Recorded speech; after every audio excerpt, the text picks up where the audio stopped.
Hello दोस्तों, welcome to ज्ञान कोश। वर्ल्ड इकोनॉमिक फोरम के द्वारा कुछ समय पहले एक रिपोर्ट निकाली गई थी। उसमें वर्ल्ड इकोनॉमिक फोरम ने बोला था कि भारत में ना दो सबसे बड़ी समस्याएं कौन सी है। एक होगी आपकी बेरोजगारी और दूसरी है आपकी महंगाई, यानी कि इन्फ्लेशन और अनएम्प्लॉयमेंट। ये इंडिया की सबसे बड़ी मुश्किलें हैं आज के समय के ऊपर। अब ये बात तो बोल दी वर्ल्ड इकोनॉमिक फोरम ने, पर अभी क्या हुआ है, सरकार की तरफ से एक डेटा रिलीज किया गया है। स्पेसिफिकली अगर मैं बताऊं तो पीरियोडिक लेबर फोर्स सर्वे, इसके हिसाब से अगर आप देखोगे ना, तो भारत के अंदर जो जॉबलेस रेट है, जिसको हम अनएम्प्लॉयमेंट रेट बोलते हैं, वो पिछले 6 साल के अंदर सबसे कम है। तो क्या ये डेटा सही है या क्या ये डेटा गलत है, कुछ गड़बड़ तो नहीं है, किस तरह की जॉब्स कहीं ना कहीं जनरेट करी जा रही है, वो सारा डेटा आज हम एनालाइज करने की यहाँ पे कोशिश करेंगे। तो सबसे पहले तो आप ये समझो कि आखिर ये डेटा रिलीज किसने किया है। ये डेटा रिलीज किया गया है by ministry of statistics and programme implementation. यहाँ पर आप जानते होंगे नेशनल स्टैटिस्टिकल ऑफिस, इसके द्वारा ना पीरियोडिक लेबर फोर्स सर्वे करवाया जाता है। अभी जो हमारे सामने डेटा आया है वो है जुलाई 2022 से लेकर जून 2023 वाले टाइम पीरियड के अंदर। ये छठी ऐसी पीरियोडिक लेबर फोर्स सर्वे की रिपोर्ट है और इस तरह से 12-12 महीने को यहाँ पे ट्रैक करता रहता है क्या सिचुएशन है एम्प्लॉयमेंट की। वो सारी चीजें हमें यहाँ पे देखने को मिलती रहती हैं। अब सीधा बात करते हैं कि आखिर इसने बताया क्या है, क्या चीजें हैं डेटा के रिगार्डिंग। देखो, सबसे पहले तो अगर मैं बात करूं बेरोजगारी दर की, जिसको बोलते हैं अनएम्प्लॉयमेंट रेट, तो आप देख पाओगे कि 2017-18 में ये नंबर था 8.7%, पर कहीं ना कहीं ये धीरे धीरे कम होके आज के समय के ऊपर 5.1% आ चुका है। तो अपने आप में क्या दिखा रहा है, अपने आप में दिखा रहा है कि ये नंबर कम हो रहा है। और देखो, एक बात समझने की कोशिश करो, जब हम बात करते हैं ना अनएम्प्लॉयमेंट रेट की, यहाँ पर हम ये तो देखते हैं कि कितने लोग बेरोजगार हैं, पर उनको इस हिसाब से देखा जाता है कि हमारे लेबर फोर्स में कितने लोग हैं। कहने का अर्थ क्या है? कहने का अर्थ ये है कि अगर मान लो कोई इंसान है और अगर ये इंसान नौकरी ढूंढ रहा है और इसके नौकरी ढूंढने के बाद भी इसको नौकरी नहीं मिलती, तब हम इसको क्या बोलते हैं? बेरोजगार। पर एक दूसरा बंदा इमेजिन करो, मान लो ये पर्सन था, ये नौकरी ढूंढ ही नहीं रहा, तब क्या हम इसको बेरोजगार बोलेंगे? द आंसर इज नो, नहीं बोलेंगे। इसी तरह से जैसे कई बार होता है ना, महिलाओं की बात कर लो, जैसे शादी के बाद मान लो कोई महिला है, वो अपने घर पे बैठी है, राइट? क्या उसको हम बेरोजगार बोल सकते हैं? आंसर इज नो, नहीं बोल सकते।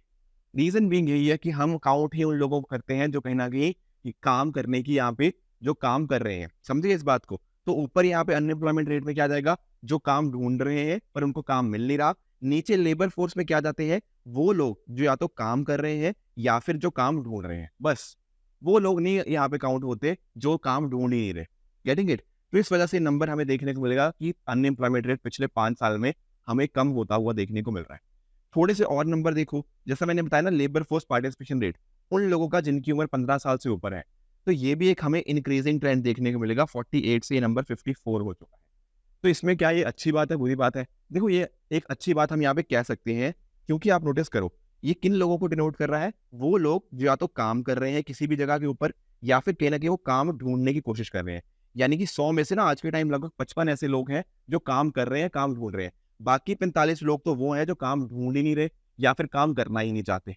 तो ये नंबर बढ़ना भी कहीं ना कहीं हमारी इकोनॉमी के लिए एक अच्छा संकेत है। हमारे पास जो इतना अच्छा खासा डेमोग्राफिक डिविडेंड देखने को मिलता है, उसके लिए भी ये एक इंपॉर्टेंट प्रोपोर्शन हो जाता है। अगर देखो बात आती है यहाँ पे महिलाओं की, कि भैया महिलाओं के केस में क्या सिचुएशन है, तो अगर आप महिलाओं के लिए नंबर को नोटिस करोगे ना, तो महिलाओं का नंबर सबसे बढ़िया तरह से इंप्रूव हुआ है। अगर आप आज से 5 साल पहले जाओगे तो 100 में से केवल 21 ऐसी महिलाएं थी जो या तो काम कर रही थी या काम ढूंढ रही थी, पर आज के समय ये नंबर बढ़कर 31 हो चुका है। तो कहीं ना कहीं ये अपने आप में एक जो पैट्रियार्की है ना, उसको खत्म करने का एक बहुत बढ़िया तरीका यहाँ पे हमें देखने को मिल रहा है। देखो, पहले क्या होता था कि मान लो एक महिला है और उसकी लेट से शादी हो चुकी है। अब होता क्या था, बोला जाता था कि अगर इसका हस्बैंड कमा रहा है ना, तो इस महिला को कमाने की जरूरत नहीं है। पर आज के टाइम के ऊपर लेबर फोर्स पार्टिसिपेशन रेट का बढ़ना ये दिखा रहा है कि महिलाओं की भी जो प्रपोर्शन है हमारी इकोनॉमी के अंदर, वो धीरे धीरे हमारे बढ़ता हुआ हमें यहाँ पे देखने को मिल जाता है। लेबर फोर्स पार्टिसिपेशन की अगर हम बात करें तो बीच में एक स्लो डाउन आया था जब पेंडेमिक हमें देखने को मिला था, पर बाद में कहीं ना कहीं ये एक इंक्रीजिंग ट्रेंड पे है, तो जो कि एक अच्छी बात हमें यहाँ पे शो कर सकता है। साथ में अगर हम बात करें वर्कर पॉपुलेशन रेशो की, देखो आप एक बात ध्यान से समझो, जब हम बात करते हैं ना बेरोजगारी दर की, अनएम्प्लॉयमेंट रेट की, ये 2 चीज़ों के ऊपर मैंने बताया डिपेंड करता है। एक कितने लोग बेरोज़गार हैं और नीचे होता है लेबर फोर्स पार्टिसिपेशन। अब आप खुद सोचो, ये लेबर फोर्स पार्टिसिपेशन रेट कभी ऊपर गया, कभी नीचे आ गया, तो हमें ना एक्चुअल में पता नहीं लग पाएगा कि बेरोज़गारी कैसे चेंज हो रही है। इसके लिए कई बार ना हम बढ़िया मेजर यूज़ करते हैं, that is worker population ratio.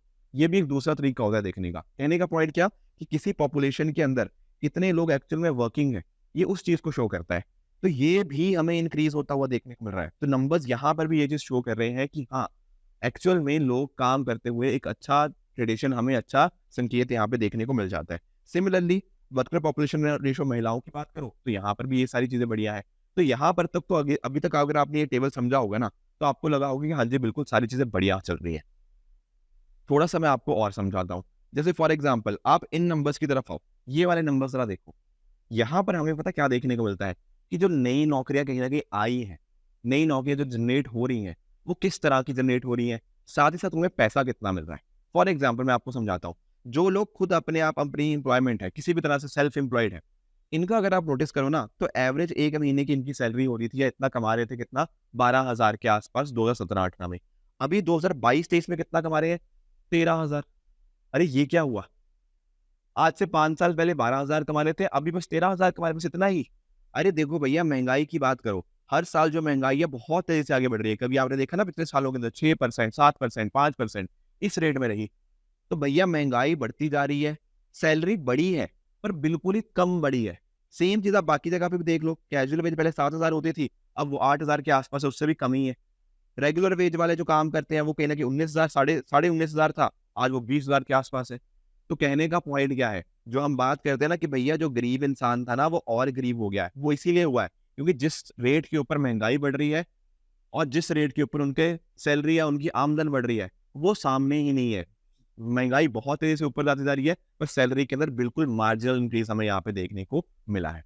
इसके अलावा एक मुद्दा और भी उठता है कि भैया चलो ठीक है, जॉब्स आई, ठीक है, पर जॉब्स कहाँ आ रही हैं? मतलब कौन से सेक्टर के अंदर आ रही हैं या फिर किस तरह की जॉब्स आ रही हैं? तो यहाँ पर देखो, centre for monitoring Indian economy ने भी ये बात पाई कि जॉब्स जो आई हैं ना, उनकी क्वालिटी ऑफ जॉब्स बहुत ही खराब है। Getting it? जैसे आप यहाँ पे इमेजेस के अंदर देख रहे हो, अगर लोगों को रोजगार मिला भी है, तो कहीं न कहीं ज़्यादातर कहाँ मिला है? सेल्फ एम्प्लॉयड के अंदर। सरकार की तरफ से जो एक्चुअल में जो रेगुलर या सैलरीड वेज वाले हैं, वहाँ पर हम जनरेट नहीं कर पाए जॉब्स। जॉब्स कहाँ जनरेट हुई हैं? महिलाओं ने खुद अपनी यहाँ पे इस तरह से सेल्फ एम्प्लॉयमेंट ढूँढी है। तो पॉइंट समझ पाए हो कि भले ही हम ये कह सकते हैं कि हाँ, बेरोजगार जो लोग हैं, वो कहीं न कहीं कम हुए हैं या बेरोजगारी दर कम हुई है, पर एक्चुअल में the kind of jobs and the quality of jobs है एक्चुअली गॉन डाउन।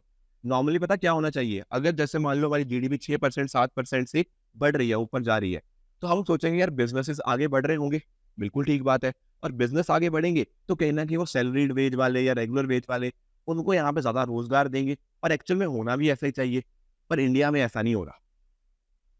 इंडिया में इकोनॉमी ठीक है, जीडीपी ऊपर जा रही है, पर ज़्यादातर लोग जो काम ढूँढ रहे हैं ना, वो खुद काम ढूँढ रहे हैं और ये बहुत ही बड़ा चिंता का विषय है कि भले ही आपने जॉब्स नई आ गई है, लोग कम बेरोज़गार हैं, पर कहीं न कहीं किस तरह का काम है, ये क्वेश्चन मार्क हो जाता है। कंस्ट्रक्शन वर्कर्स हो गया, सेल्फ एम्प्लॉयड हो गया, इनका नंबर यहाँ पे हमें बढ़ता हुआ देखने को मिल रहा है, जो कि हमें थोड़ा-सा देखना पड़ेगा। अब महिलाओं को आपने वर्कफ़ोर्स जॉइन तो करवा दिया, पर कहीं न कहीं अच्छी पेइंग जॉब्स हमें साथ में उनको क्रिएट करवानी पड़ेगी।